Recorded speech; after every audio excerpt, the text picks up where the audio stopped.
आप सभी का एक बार फिर से स्वागत है YouTube channel the competitive forum पर। दोस्तों, जैसे कि आप लोग को पता होगा, हम लोग इस चैनल पे प्रीवियस ईयर का बुक से मेंस्ट्रुएशन चैप्टर का प्रैक्टिस कर रहे हैं। हम लोग टाइप 1 कंप्लीट कर चुके हैं, टाइप 2 में 1 से लेकर के 10 क्वेश्चन तक कंप्लीट कर चुके हैं। अब हम लोग हमारा आगे देखेंगे क्वेश्चन नंबर 11 क्या बोल रहा है। देखिए क्वेश्चन नंबर 11 क्या।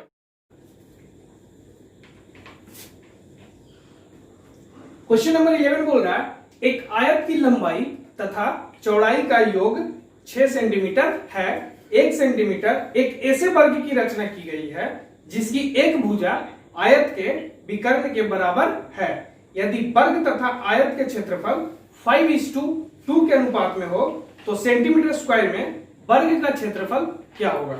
देखिए इस क्वेश्चन को कैसे बनाते हैं। ये क्वेश्चन सीजीएल 2017 का मेंस का है, लेकिन बहुत सारे लोग बोलते थे कि 2017 के मेंस पेपर में बहुत टफ क्वेश्चन पूछा गया है, लेकिन टफ क्वेश्चन नहीं था।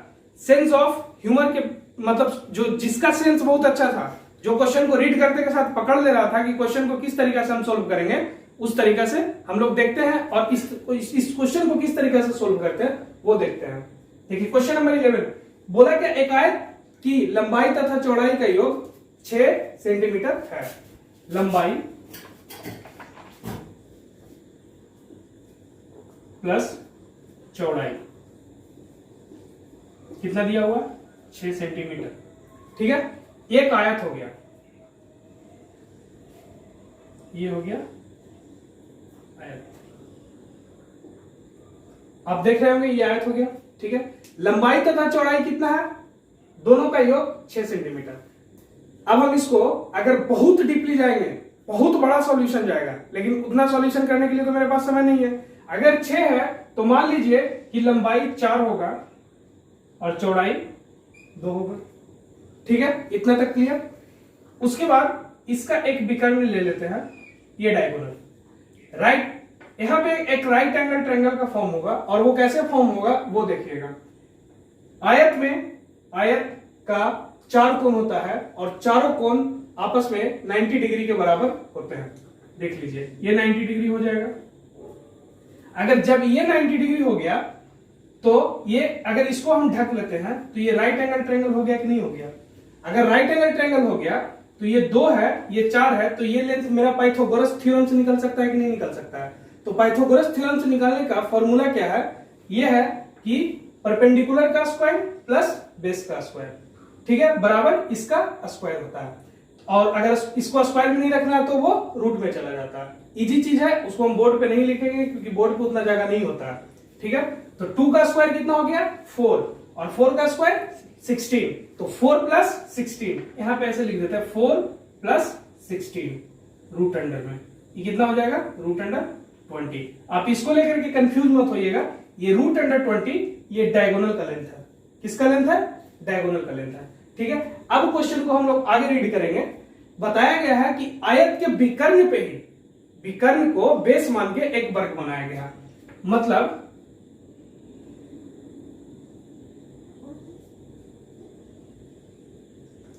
इसी को बेस मान के एक वर्ग बनाया गया, ये हो गया। ठीक है, थोड़ा सा गड़बड़ हो गया होगा लेकिन सही है। ठीक है ना। अगर ये रूट 20 है तो इसका भी लेंथ कितना होगा रूट 20, इसका भी लेंथ कितना होगा रूट 20, इसका भी लेंथ कितना होगा रूट 20, क्योंकि ये क्या बनाया गया है, आयत के विकर्ण पे को बेस मान के हम लोग एक क्या बनाया है, वर्ग बनाया है। यहां पे हम लोग बना दिए। अब देखिए पूछ रहा है कि वर्ग तथा आयत के क्षेत्रफल का जो रेशियो है ना वो 5:2 है। देखिए कैसे, वर्ग का क्षेत्रफल इज टू आयत का क्षेत्रफल 5:2 गिवन है। ठीक है, उसके बाद पूछा है वर्ग का क्षेत्रफल क्या होगा, वर्ग का क्षेत्रफल क्या होगा। दोस्तों अगर हमको तो यहां से पता चल गया, यहां से हमको पता चल गया कि आयत का क्षेत्रफल 4 2 8 हो जाएगा, 4 दूनी 8 हो जाएगा। कैसे हो जाएगा, आयत का क्षेत्रफल बराबर होता है लेंथ इंटू ब्रेथ, ठीक है। तो इसका क्षेत्रफल क्या हो जाएगा, एरिया 8। क्यों, क्योंकि आयत का लंबाई 4 चौड़ाई 2, तो एरिया कितना हो जाएगा 8, ठीक है। अब देखिए वर्ग का क्षेत्रफल साइड का स्क्वायर, साइड का स्क्वायर मतलब जो साइड गिवन होता है उसको 2 बार गुना कर देते हैं। तो साइड का स्क्वायर मेरा हो जाएगा रूट अंडर 20 का स्क्वायर करेंगे तो ये रूट से बाहर निकलेगा तो 20 आ जाएगा और ये 8 आएगा यहां। तो ये मेरा आया है एरिया। अब इसको काटिएगा, 5 4 जा 20 और इसको काटिएगा 4 2 जा 8, 5 2 जा 5:2 और 5:2। क्या सेटिस्फाइड हुआ कि नहीं हुआ? पहले से इतना दिया हुआ था, क्षेत्रफल का अनुपात पहले से इतना दिया हुआ था, हम अपने मन से माने क्योंकि क्वेश्चन को तो जल्दी से सॉल्व करना है। अब हम लोग देखते हैं हमारा next question, question number 12। Question number 12 बोल रहा है दी गई आकृति में पीबी एबी का 1/3 है। 1/3 मतलब 1/3 पार्ट है। अगर एक 3 है तो अगला 1 है, उसी में देखेंगे आगे। तथा बीक्यू बीसी का भी 1/3 है। यदि बीपीडीक्यू का क्षेत्रफल 20 वर्ग सेंटीमीटर है तो एबीसीडी का क्षेत्रफल क्या होगा? अब देखिए दी गई आकृति है तो पहले आकृति बना लेते हैं ना जी। आकृति बना लेंगे। ये हो गया हमारा फिगर जो दिया हुआ है, ए है, बी है, सी है और डी है, ठीक है। ये हो गया हमारा, यहां से यहां है जो पी है और यहां से यहां है जो हमारा क्यू है, ठीक है।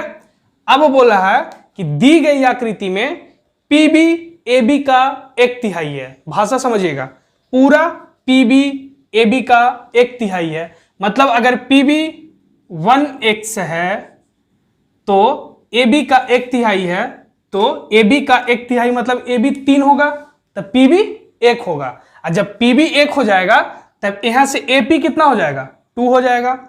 ये तो भाषा का खेल है, अगर आप भाषा को पकड़ रहे हैं अच्छे से तो आपको अच्छे से समझ में आएगा।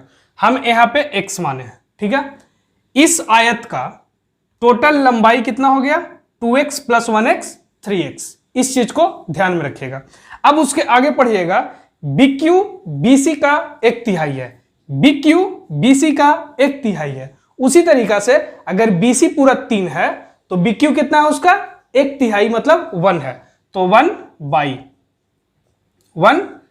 वहां x माने हैं यहां y मान लिए। अगर BC पूरा 3 था, BQ 1 हो गया तो QC कितना हो जाएगा जी, 2 हो जाएगा। तो इसको हम लोग मान लिए 2/। अब बताइए कि इस BPDQ का एरिया हम यहां पे लिख देते हैं जो हमारा गिवन है 20 सेंटीमीटर स्क्वायर। इस पार्ट का एरिया हमारा दिया हुआ है, समझ गए? इतना ही डाटा है और हमसे पूछा है ABCD का क्षेत्रफल। अब इसको देखिए कितना बेहतरीन तरीका से एकदम सोचते हैं और इसका आंसर बहुत ही, आपको अभी हम बताएंगे तो लगेगा कि लंबा चल गया, लेकिन वो लंबा नहीं है। अगर आप उसको 1 2 3 बार प्रैक्टिस कर लिए तो बहुत ही आसान तरीका से सीख जाइएगा। और पेपर में अगर इस टाइप का क्वेश्चन मिल गया तो आप तुरंत उसको बना दीजिएगा, ठीक है। तो देखिए ये एरिया हमारा गिवन है। मान लीजिए कि ई एरिया ही अगर हमको निकालना रहता, अगर यही एरिया हमको निकालना होता तो क्या हम इस पूरे बड़े वाले आयत मतलब ABCD में से इस त्रिभुज का क्षेत्रफल को जोड़ करके बड़े वाले आयत में से अगर हम घटा देते तो इस पार्ट का एरिया निकल जाता कि नहीं निकल जाता? निकल जाता। तो देखिए मान लीजिए कि हमको यही एरिया निकालना है BPDQ का, BPDQ का एरिया मतलब क्षेत्रफल होता है, हिंदी वाले ध्यान देंगे। उसके बाद चलिए हमको निकालना है तो इसको हम कहां से माइनस करते हैं, ABCD मतलब आयत है, ABCD का क्षेत्रफल।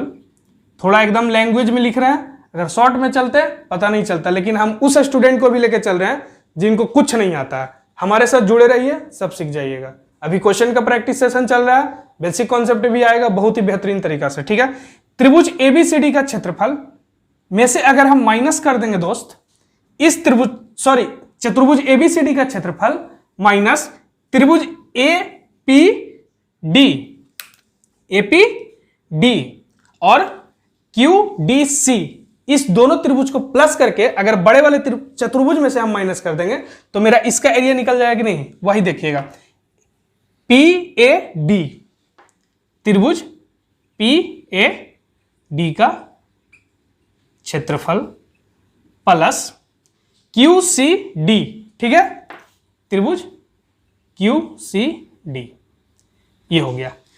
यही है हमारा, जो हम जहां से जैसे मेरा डाटा गिवन है उसी तरीका से हम उसी अनुसार हम एकदम चल रहे हैं। कुछ हम अपने से न छेड़छाड़ कर रहे हैं और नहीं, जैसे जैसे दिया हुआ है उसी अनुसार माइंड काम करना चाहिए। यही होता है मैथ बनाने का तरीका और सही से उसको पकड़ने का तरीका, ताकि आगे अगर किसी भी तरीका से क्वेश्चन पूछे तो तुरंत उसको कैच कर ले। ठीक है, अब देखिए बीपीडीक्यू का एरिया कितना दिया हुआ हमारा 20, जितना दिया हुआ उतना लिख दिए। ठीक है, एबीसीडी का एरिया मेरा क्या होता है, आयत है एबीसीडी, तो आयत है तो जाहिर सी बात है एकदम हल्का सा फॉर्मूला है, लंबाई गुना चौड़ाई। तो लंबाई कितना निकल गया 2x और 1x 3x, 1 बाई और 2 बाई 3 बाई, तो 9x बाई, ऐसे देख लीजिए लंबाई गुना चौड़ाई बराबर क्या हो जाएगा मेरा एरिया। ठीक है, लंबाई मेरा 3x है इंटू 3 बाई, तो 9x बाई हो जाएगा। यहां तो कोई दिक्कत नहीं, तो ये कितना हो गया 9x बाई। ठीक है, अब माइनस, ठीक है, अब देखिए पीएडी का क्षेत्रफल, पीएडी का त्रिभुज का क्षेत्रफल का फॉर्मूला क्या होता है, अगर हमारे पास आधार हो और हाइट हो, ऊंचाई हो और उसका आधार हो, तो 1/2 इंटू बेस इंटू हाइट। ठीक है, प्लस इसका भी वही होगा 1/2 इंटू बेस इंटू हाइट। हम इसको इसीलिए लिखे हैं ताकि आपको अच्छे से समझ में आए। ठीक है, 20 equal to 9x Y minus 1/2 base कितना है, अगर देखिए पहले एपीडी का पीएडी का लिखा है ना, पीएडी, मान लीजिए इसका आधार ये है। ठीक है, अगर उसका आधार 2x है तो इसका ऊंचाई अगर इधर 3y है तो इधर भी तो 3y होगा, कोई दिक्कत नहीं। 2x प्लस 1x 3x इधर भी तो होगा। अगर मान लीजिए कि त्रिभुज का आधार ई हो गया और ऊंचाई ई हो गया, तो हम यहां पे लिख सकते हैं ना 1/2 इंटू 2x इंटू 3y, आधार गुना ऊंचाई, कोई दिक्कत नहीं। ठीक है, उसके बाद हम लोग आगे बढ़ेंगे 1/2 इंटू इसका बेस हम लोग मान लेते हैं कि ई है, ऊंचाई इसका ई हो जाएगा। ठीक है, तो 2y into 3x, 2y into 3x, यहां तक कोई दिक्कत नहीं होनी चाहिए। देखिए 2 से 2 कट गया, 2 से 2 कट गया, ई दोनों मल्टीप्लाई होगा तो 3xy हो जाएगा और 3xy इधर हो जाएगा। तो यहां पे देखिए 20 equal to 9x by minus यहां हो गया 3x by plus 3x by. ठीक है, 20 equal to 9x by minus 3x Y plus 3x Y 6x Y, कोई दिक्कत नहीं। 20 इक्वल टू 9x वाई में से 6x वाई गया 3x वाई। अब यहां पे x वाई इक्वल टू 20/3। यहां तक आपको कोई दिक्कत नहीं होना चाहिए, एकदम धीरे धीरे बहुत ही आसान तरीके से बताएं। ठीक है, अब देखिए हमारा इस बड़े वाले चतुर्भुज का एरिया हमसे पूछा है ना, जब उसका एरिया पूछा है तो इसका लंबाई कितना दिया हुआ है 2x। देखिए लंबाई एरिया कितना निकला है, लंबाई 3x इंटू चौड़ाई 3y, तो एरिया मेरा कितना निकला है 9xy, और xy का मेरा वैल्यू कितना आ गया है 20/3। तो देखिए एरिया यहां था 9xy, xy का वैल्यू 20/3, ये 3 से कट जाएगा और 20 इंटू 3 हो जाएगा 60। ये मेरा निकल गया एबीसीडी का क्षेत्रफल, कितना निकल गया 60। ठीक है, ये हो गया 60, जो कि है मेरा ऑप्शन नंबर 4।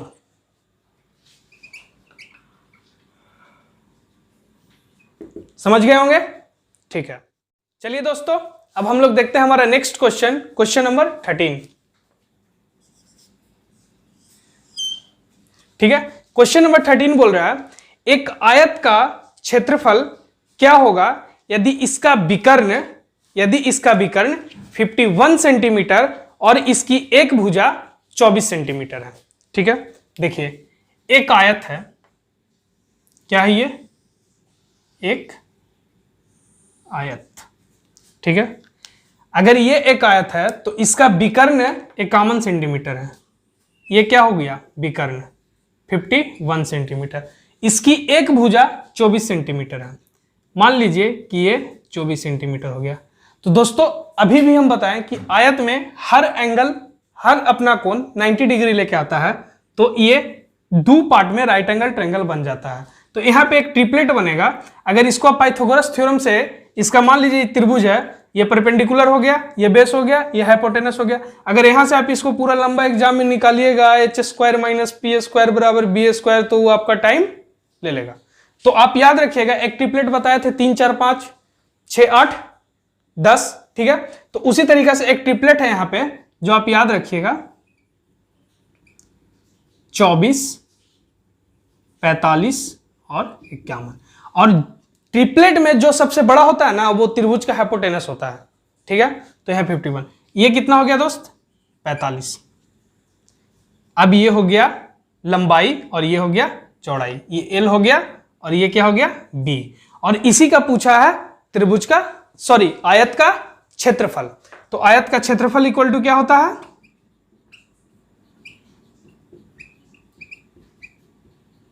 आयत का क्षेत्रफल इक्वल टू होता है लंबाई गुना चौड़ाई। ठीक है, तो लंबाई कितना है मेरा 45 इंटू चौड़ाई कितना है मेरा 24।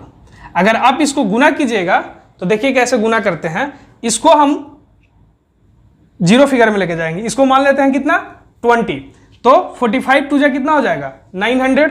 एकदम शॉर्ट तरीका है, बहुत बढ़िया तरीका है, 900 हो जाएगा ना। ठीक है, अभी भी बचा हुआ है क्या है। चलिए दोस्तों अब हम लोग देखते हैं हमारा नेक्स्ट क्वेश्चन, क्वेश्चन नंबर 14।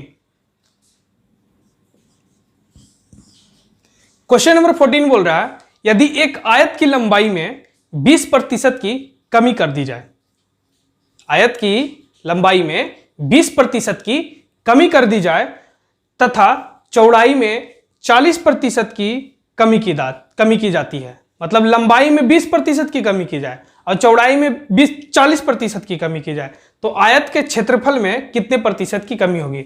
भाषा को आप क्लियर कीजिए। बहुत सारे स्टूडेंट को, और ये अरिथमेटिक से रिलेटेड क्वेश्चन है, बहुत सारे स्टूडेंट को अरिथमेटिक, मतलब जो अरिथमेटिक का जो लैंग्वेज होता है उसमें प्रॉब्लम क्रिएट हो जाता है, वो भाषा को पकड़ नहीं पाता। पहले कोई मान लीजिए कि कोई एक आयत था, उसका कोई ना कोई लंबाई होगा, कोई ना कोई चौड़ाई होगा, कुछ ना कुछ जरूर होगा।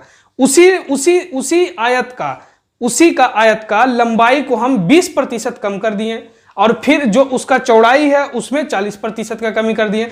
तो मान लीजिए कुछ ना कुछ पहले उसका क्षेत्रफल होगा, फिर जब कमी किए तो नया क्षेत्रफल निकल के आएगा। तो पूछ रहा है कि पहले क्षेत्रफल से और दूसरे क्षेत्रफल में कितने प्रतिशत की कमी आई। तो इसको अगर हम मतलब दूसरा तरीका से बनाएंगे तो बहुत लंबा जाएगा। देखिए कितना आसान तरीका से बनाते हैं। अभी बाद में दो कंडीशन है, ठीक है, ये हो गया लंबाई और ये हो गया चौड़ाई। पूछिए कि सर ये गुना काहे लिख रहा है, कहे कि लंबाई इंटू चौड़ाई आयत का होता है क्या, क्षेत्रफल, है ना जी, क्षेत्रफल होता है। ठीक है, उसके बाद लंबाई 20% कमी कर दी जाती है, तो आप यहां पे लिखिएगा 20% का फ्रैक्शन होता है 1/5। परसेंटेज को फ्रैक्शन में लाने के लिए हम लोग 100 से भाग देते हैं, और 100 से भाग जब देंगे तो 20/100 करेंगे तो 1/5 से कट जाएगा। तब ये जो 5 होता है ना, ये ओरिजिनल वैल्यू होता है और ये इसका पार्ट होता है। यानी 5 का अगर 20% का बात किया जाए कि 5 का 20% कितना होगा, तो 1 होगा।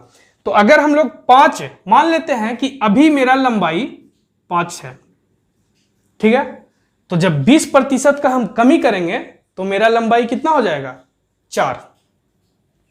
अगर आपको नहीं क्लियर हुआ तो एक बार फिर से सुनिए। अगर 5 का 20% कितना हो जाएगा 1। हम मान पहले का तो कुछ डाटा हमको पता नहीं है, डायरेक्ट बोला है कि 20% कमी करेंगे और 40% कमी करेंगे, तो क्षेत्रफल में कितने प्रतिशत की कमी होगी। हम इस क्वेश्चन पे इतना जोर इसलिए दे रहे हैं कि इससे रिलेटेड आगे आने वाले जो क्वेश्चन है ना, उतना टाइम लेकर के हम आपको नहीं बताएंगे, ठीक है। इसीलिए ध्यान से समझ लीजिए इस क्वेश्चन को। पहले मान लीजिए 5 है, अगर 20% का कमी कर देंगे तो 4 हो जाएगा, ठीक है। अब है 40%, तो 40% बराबर क्या हो जाएगा, 2/5। फ्रैक्शन याद रखिएगा, हम जब अरिथमेटिक आपको पढ़ाएंगे परसेंटेज चैप्टर, तो बहुत एकदम मतलब उसको एक्स मानना ही नहीं है, पूरा परसेंटेज फ्रैक्शन पे तोड़ेंगे। जहां परसेंटेज दिखे उसको फ्रैक्शन में कन्वर्ट कीजिए और खत्म कर दीजिए उसका कहानी। एकदम तुरंत बनने वाला क्वेश्चन है, बस इतना टाइम ले रहा है सिर्फ आप लोगों के लिए, ठीक है। तो यहां मान लीजिए कि फिर यहां 5 था, तो अब कितना हो जाएगा दोस्त, 2 जब कम कर देंगे तो बचेगा 3 ही ना, तो कितना हो जाएगा 3। तो अब देखिए पहले वाला का क्षेत्रफल 5 5 जा 25, 25 और दूसरे वाले का क्षेत्रफल 4 तिया 12। क्लियर, यानी प्रतिशत का तो कमी हुआ ही। पहले क्षेत्रफल था 25, अब हो गया 12, तो कमी हुआ। तो देखिए कमी कितना हो रहा है, 13 का। कमी कितना का हो रहा है, 13 का। लेकिन कमी प्रतिशत कितना है हमसे ये पूछ रहा है ना, क्षेत्रफल में कमी प्रतिशत कितना का है। तो क्षेत्रफल में कमी प्रतिशत है, कमी है 13 का, ठीक है। लेकिन कमी कितना पे हो रहा है, 25 पे, क्योंकि पहले कितना था 25। जब परसेंटेज हम लोग निकालेंगे तो उसका ओरिजिनल वैल्यू पे निकालते हैं, तो 25 पे कमी हो रहा है। प्रतिशत निकालेंगे तो 100 से गुना करेंगे, ठीक है। 25 चौ 100, 1300 52, 13 4 जा 52, जो कि है आपका ऑप्शन नंबर 2, ठीक है दोस्तों। चलिए दोस्तों अब हम लोग देखते हैं हमारा नेक्स्ट क्वेश्चन जो कि है क्वेश्चन नंबर 15। क्वेश्चन नंबर 15 जो है क्वेश्चन नंबर 14 की तरह, इसको हम फटाफट बनाएंगे। देखिए बोला कि आयत की लंबाई में 20% की वृद्धि होती है, अभी बाद में, ठीक है। लंबाई गुना चौड़ाई बराबर एरिया, कोई दिक्कत नहीं होगा। आयत का क्षेत्रफल होता है लंबाई गुना चौड़ाई। पहले बोला कि 20% की वृद्धि होती है, 20% का फ्रैक्शन क्या हो जाएगा दोस्त, 1/5। यानी अगर पहले 5 है, अभी 5 है, तो बाद में कितना हो जाएगा 6, ठीक है। उसके बाद बोला 30% की वृद्धि होती है चौड़ाई में। 30% का फ्रैक्शन पता है दोस्त क्या हो जाएगा, 3/10, ठीक है। अगर पहले 10 है तो अब कितना हो जाएगा 13, ठीक है, हो जाएगा। इसका अगर इक्वेशन समझ में नहीं है तो पिछले वाले क्वेश्चन को आप जाइए, एकदम बारीकी से धीरे धीरे करके देखिए, आपको सारा चीज समझ में आ जाएगा। अब इसका गुना एरिया निकालेंगे तो हो जाएगा 50, इसको निकालेंगे 13 छक्का 78, 13 6 जा 78, कितना हो गया दोस्त 78। कितने प्रतिशत की वृद्धि होती है, देखिए वृद्धि हो रहा है, पहले 50 था, अब कितना हो गया 78, तो कितना का वृद्धि हुआ 28 का वृद्धि हुआ। लेकिन 28 का वृद्धि प्रतिशत हमसे पूछा है ना, वृद्धि प्रतिशत, तो वृद्धि प्रतिशत कितना हो जाएगा, 58 का वृद्धि हुआ है, और कितना पे वृद्धि हुआ है 50 पे, क्योंकि पहले 50 था। और प्रतिशत निकालेंगे तो 100 से गुना कर देंगे, तो ये कट जाएगा, 52 जा 100 और 28 दूनी 56, 28 2 जा 56, तो 56% की वृद्धि हो जाएगी, जो कि है मेरा ऑप्शन नंबर 3, ठीक है। चलिए दोस्तों अब हम लोग देखते हैं हमारा next question number 16। Question number 16 बोल रहा है दोस्त, एक आयत की लंबाई को 50% क्या करते हैं, बढ़ा देते हैं, और उसकी चौड़ाई को कितना कम करेंगे हम कि उसका एरिया में कोई चेंजिंग नहीं आए, उसका क्षेत्रफल अपरिवर्तित रहे। तो देखिए हम बात करते हैं लंबाई का इंटू चौड़ाई हो रहा जाता है मेरा क्षेत्रफल, हिंदी में भी लिखते हैं इसको क्षेत्रफल, ठीक है, ये शॉर्ट फॉर्म है क्षेत्रफल का। अब देखिए अभी 2 कंडीशन का बात कर रहा है ना, एक अभी का और एक बाद का। 50%, का फ्रैक्शन हो जाएगा मेरा 1/2। अगर बढ़ाया है 50% को बढ़ाया जाता है, अगर ये लंबाई अभी 2 है तो बाद में कितना हो जाएगा 3। अगर लंबाई अभी 2 है तो बाद में कितना हो जाएगा 3। उसके बाद यहां पे हम कितना चौड़ाई रखें कि मेरा क्षेत्रफल उतना ही हो। मान लीजिए कि यहां हम 3 रखते हैं, ठीक है, तो क्षेत्रफल मेरा कितना हो जाएगा 6 हो जाएगा। अगर यहीं पे हम 2 रखते हैं, ठीक है, तो मेरा क्षेत्रफल कितना हो जाएगा 6 हो जाएगा। हम इस तरीका से अनुमान करके हम अपने रखे हैं। जो हमसे क्वेश्चन बोला है वही किए हैं। क्षेत्रफल में कोई परिवर्तन नहीं होना चाहिए। लंबाई बढ़ाया 2 से 3, चौड़ाई हम 3 से 2 अपने मन से कर लिए। कॉन्सेप्ट को पकड़िए, 3 से 2 अपने मन से क्यों किए। अगर यहां हम 4 रखते, यहां 2 रखते तो ये हो जाता कि नहीं, 4 दूनी 8 है, यहां हो जाता 3 दूनी 6, तो क्षेत्रफल में अपरिवर्तित हो जाता, मतलब उसका क्षेत्रफल बदल जाता। तो क्वेश्चन के अकॉर्डिंग हम जाते नहीं जाते तो आंसर मेरा क्या हो जाता, गलत हो जाता। इसलिए हम यहाँ पे 3 रखें और यहाँ पे 2 रखें ताकि मेरा क्षेत्रफल में कोई परिवर्तन ना हो, ठीक है। तो चौड़ाई देखिए, पहले 3 था, मान लेते हैं कि पहले 3 था और अब हम कितना कम कर दिए, -1, 1 का कमी किए, 1 का कमी किए कितना पे, 3 पे, तो 100 पे कितना, तो आप इसको अगर सोल्व कीजिएगा तो निकल जाएगा 33.1/3। अगर इसको आप सोल्व कीजिएगा तो चौड़ाई में हम इतना प्रतिशत का कमी किए हैं, जो कि है मेरा ऑप्शन नंबर 2, ठीक है। चलिए दोस्तों, अब देखते हैं हमारा नेक्स्ट क्वेश्चन, जो कि बहुत ही सिंपल क्वेश्चन है। ऐसा लग रहा है कि 3 क्लास 4 क्लास में मिलता है ये सब क्वेश्चन। क्वेश्चन नंबर 17, एक आयत की लंबाई और चौड़ाई दिया हुआ है और उसका परिमाप पूछा है। बताइए, ये क्वेश्चन है नहीं ना, लंबाई और चौड़ाई दिया हुआ है और परिमाप पूछा है। तो परिमाप का फॉर्मूला क्या होता है, आयत के परिमाप का फॉर्मूला, आयत का परिमाप का फॉर्मूला होता है 2 × L + B, लंबाई प्लस चौड़ाई का 2 गुना। अब ज्यादा से ज्यादा कोशिश कीजिएगा इस सबको एग्जाम में कि अगर बना रहे हैं तो फॉर्मूला ना लिखिएगा 2 + लंबाई प्लस चौड़ाई। लंबाई प्लस चौड़ाई का 2 गुना होता है, बस लंबाई प्लस चौड़ाई को जोड़ दिए, उसको 2 से गुना कर दिए, परिमाप आंसर खट से एकदम टिक आउट कीजिए आंसर। 2 × L + B, 2 हो गया मेरा, L कितना हो गया मेरा, लंबाई है मेरा 24 + 7 हो गया, 2 × 24 + 7 कितना हो जाएगा 31, 31 दूनी 62। हम आपको इतना बस किए हैं ताकि जो बच्चों कमजोर हो, जिनको समझ में ये भी ना आए, उनको अच्छे तरीके से समझ जाए। और 17 का क्वेश्चन नंबर 17 का ऑप्शन नंबर 3 मेरा है 62,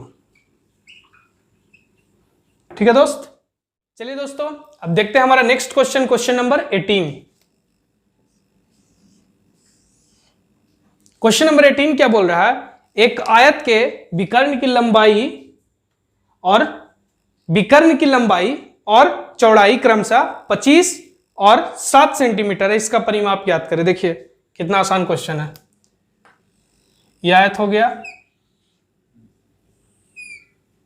इसका विकर्ण की लंबाई, विकर्ण इसका क्या हो जाएगा, ये बोला, इसकी विकर्ण की लंबाई 25 और इसकी चौड़ाई 7, ठीक है। यहां पे पिछले बार भी बताए थे इस टाइप के फिगर में कि राइट एंगल ट्रायंगल लेता है, आयत का हर एक अपना एंगल 90 डिग्री का होता है। तो जैसे ही 90 डिग्री का लेगा और एक डायगोनल आएगा तो 2 पार्ट में बटेगा और वो दोनों त्रिभुज क्या हो जाते हैं, राइट एंगल ट्रायंगल, समकोण त्रिभुज। और जब समकोण त्रिभुज बनते हैं तो वो मतलब एक थ्योरम को सिद्ध करता है, जो कि उस थ्योरम को बोलते हैं पाइथागोरस थ्योरम। और पाइथागोरस थ्योरम का फॉर्मूला मतलब कॉन्सेप्ट ये है, p² + b² = h²। तो उतना करने का जरूरत तो हमको एग्जाम में मिलता नहीं है, उतना समय तो मेरे पास रहता नहीं है। तो हम एक फॉर्म करते हैं ट्रिपलेट, जो इंपॉर्टेंट ट्रिपलेट है वो यहाँ पे हम लिखते जा रहे हैं, ठीक है। तो इस क्वेश्चन का मतलब इस फॉर्मेट का ट्रिपलेट हो जाएगा मेरा 7, 24, 25। अगर आप इसको स्क्वायर कीजिएगा, इसको स्क्वायर कीजिएगा, इसको स्क्वायर कीजिएगा, इसका स्क्वायर प्लस इसका स्क्वायर बराबर इसका स्क्वायर हो जाएगा। ट्रिपलेट 7, 24, 25। जो सबसे बड़ा ट्रिपलेट में होता है वो होता है हाइपोटेनस, त्रिभुज का हाइपोटेनस, ना कि इस फिगर में तो डायगोनल होगा, आयत में डायगोनल हो जाएगा, ठीक है। तो यहां से मेरा निकल गया, अगर ये 24 है, ये हो गया मेरा चौड़ाई, कैसे दिया हुआ था, चौड़ाई, चलिए कुछ भी हो, तो ये दो l plus B, 2 into L plus B होता है मेरा क्या, परिमाप। तो 2, 24 प्लस 7 यहां जोड़ेंगे, 24 प्लस 7 हो जाएगा 31, 31 दूनी 62, यही परिमाप मेरा निकल के आ जाएगा। ठीक है, आपको समझ में आ गया होगा। आपका ऑप्शन नंबर इसका है 4। ठीक है, अब हम लोग देखते हैं हमारा नेक्स्ट क्वेश्चन। नेक्स्ट क्वेश्चन है क्वेश्चन नंबर 19। सेम क्वेश्चन है क्वेश्चन नंबर 19। देखिए इसको फटाक से बना लेंगे। ये है आयत मेरा, दिख रहा होगा, इस बार छोटा फिगर बना दिए हैं। ये है मेरा आयत जिसका विकर्ण की लंबाई और चौड़ाई, विकर्ण की लंबाई दिया हुआ है 29 और इस फिगर का चौड़ाई दिया हुआ है 20। ठीक है, तो इसका लंबाई निकालेंगे हम। लंबाई निकलेगा कैसे मेरा, ट्रिपलेट फॉर्म करेगा, राइट एंगल ट्रायंगल बनाएगा। इस आयत का आधा पार्ट एक राइट एंगल ट्रायंगल होता है, तो ये मेरा निकल जाएगा ट्रिपलेट 21। ट्रिपलेट क्या हो गया मेरा 20, 21, 29। और जो सबसे बड़ा होता है ट्रिपलेट का वो है त्रिभुज का कर्ण, हाइपोटेनस होता है। तो इसको हमसे निकाला, इसका पूछा क्या है हमसे, इसका परिमाप क्या होगा। तो इसका परिमाप क्या हो जाएगा, परिमाप बराबर, आयत का परिमाप बराबर होता है 2 इंटू एल प्लस बी। इतना करने का जरूरत नहीं था, दोनों साइड को जोड़ते 2 से गुना कर देते, लेकिन यहां पे करते हैं हम 20 प्लस 21 हो जाएगा 2 गुना 41 हो जाएगा 82। मेरा ऑप्शन नंबर 2। इजी क्वेश्चन है ये सब, एकदम हल्का हल्का बेसिक क्वेश्चन है, धड़ल्ले से बनाइए। ठीक है, चलिए दोस्तों हम लोग देखते हैं question number 20। Question number 20, question number 20 बोल रहा है एक आयत के विकर्ण की लंबाई क्या होनी चाहिए यदि इसका क्षेत्रफल और इसकी चौड़ाई 120 वर्ग सेंटीमीटर और 8 सेंटीमीटर है। ठीक है ना, देखिए ये आयत है दोस्त, मान लीजिए ये इसका लंबाई और ये इसका चौड़ाई है। ठीक है, तो एरिया का फॉर्मूला क्या होता है, आयत का एरिया का फॉर्मूला क्या होता है, एल इंटू बी।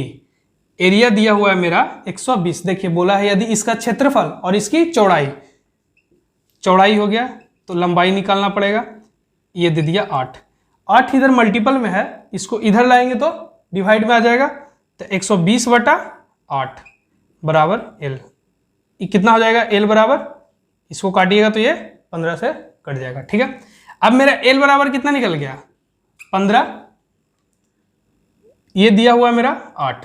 विकर्ण की लंबाई क्या होगी, यही ने पूछा है। फिर से वही बात, राइट एंगल ट्रायंगल बनेगा यहाँ पे, समकोण त्रिभुज। अगर इसको ढक लेता है तो एक आयत में 2 राइट एंगल ट्रायंगल बन सकता है। ठीक है, इसको ढक लिए तब, और जब इसको ढक लिए, ये मेरा दिया हुआ है, ये दिया हुआ है, तो अगर ये जो होगा वो ट्रिपलेट फॉर्म जरूर करेगा। तो ट्रिपलेट फॉर्म कितना हो जाएगा 8, 15, 17। ठीक है, और जो सबसे बड़ा होता है वो त्रिभुज का कर्ण, हाइपोटेनस होता है, यानी आयत का डायगोनल, तो ये 17 हो जाएगा। और यही तो हमसे पूछा था कि मतलब आयत का विकर्ण की लंबाई क्या होगी, तो मेरा विकर्ण की लंबाई आ गया 17, जो कि है मेरा ऑप्शन नंबर 2। ठीक है दोस्तों, जैसे कि आप लोगों को पता होगा हम लोग टाइप 2 में भी 20 क्वेश्चन तक कंप्लीट कर चुके हैं। नेक्स्ट वीडियो में हम लोग 21 से आगे बढ़ेंगे और मतलब कंटिन्यू चलते रहेगा। मतलब इस मिशन यही है कि हम लोग जल्दी से जल्द 10,500 प्लस का जो प्रीवियस ईयर बुक्स का क्वेश्चन है, जो उसको हम लोग फट से फट एकदम कंटिन्यू खत्म कर दें। और बस कुछ ही दिनों में, थोड़ा सा और इंतजार कीजिए, कुछ ही दिनों में बहुत ही मतलब अभी एकदम कंटेंट तैयार किया जा रहा है कि आप लोगों को कम समय में किस तरीका से एडवांस मैथ का, अरिथमेटिक मैथ का एकदम नोटबुक बना करके आप लोग को प्रोवाइड कराया जाएगा टेलीग्राम पे। अगर आप हमारे टेलीग्राम चैनल से नहीं जुड़े हैं तो टेलीग्राम चैनल का लिंक डिस्क्रिप्शन बॉक्स में या फिर आई बटन में ऊपर सजेस्ट करेगा, उससे जरूर आप जुड़ जाइए। ठीक है, क्योंकि टेलीग्राम चैनल पे अगर नहीं जुड़े हैं तो समझिए कि आप बहुत पीछे हैं।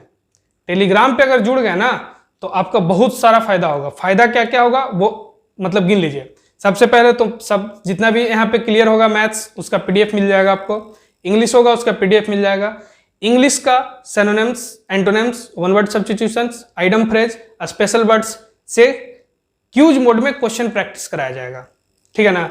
तो आप जरूर से जरूर टेलीग्राम से जुड़े, जीएस का भी क्वेश्चन डाला जाएगा, करंट अफेयर का भी क्वेश्चन डाला जाता है, आप एकदम जरूर से जल्द वहां पे जुड़े और इस चैनल को ज्यादा से ज्यादा शेयर करें दोस्तों। हम लोग भी मेहनत कर रहे हैं, थोड़ा सा आप लोग सपोर्ट कीजिए, ठीक है। और आप लोग सपोर्ट कीजिए और जो भी वीडियो आए उसको लाइक कीजिए और ज्यादा से ज्यादा लोगों तक पहुंचाइए ताकि हमें भी कुछ हेल्प मिले और हम आप लोगों की मदद के लिए तत्पर हमारा चैनल द कॉम्पिटिटिव फोरम, जो कि team of the competitive forum की तरफ से चल रहा है, वो हमेशा हाजिर रहेगा। धन्यवाद दोस्तों।